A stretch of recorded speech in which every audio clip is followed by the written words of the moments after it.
एक बौद्ध ब्रह्मचारी ने कई देशों में घूमकर विभिन्न कलाएं सीखीं।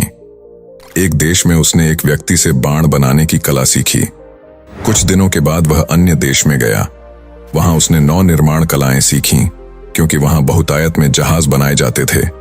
फिर वह किसी तीसरे देश में गया तो कई ऐसे व्यक्तियों के संपर्क में आया जो गृह निर्माण करते थे। यहां उसने गृह निर्माण कला सीखी। इस प्रकार वह 16 देशों में गया और कई कलाओं का झाता होकर लौटा। जब वह अपने देश पहुंचा तो अहंकारग्रस्त हो लोगों से पूछता, इस संपूर्ण पृथ्वी पर मुंह जैसा कोई चतुर व्यक्ति है?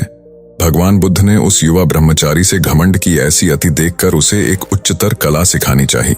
वे एक वृद्ध भिखारी का वेश बनाकर हाथ में भिक्षा पात्र लिए उसके सामने गए। ब्रह्मचारी ने बड़े अभिमान से पूछा, कौन हो तुम? बुद्ध बोले, मैं आत्मविजय का पथिक हूं। ब्रह्मचारी ने उसके कथन का अर्थ जानना चाहा तो वे बोले, इशुकर बाण बना लेता है, नौचालक जहाज पर नियंत्रण रख लेता है, गृह निर्माता घर भी बना लेता है, किंतु वह तो महाविद्वान नहीं होगा जो अपने शरीर और मन पर विजय पा सके। संसार की प्रशंसा व अपशब्द दोनों ही दशाओं में जिसका मन स्थिर रहे, वही साधक शांति व निर्वाण को प्राप्त करता है।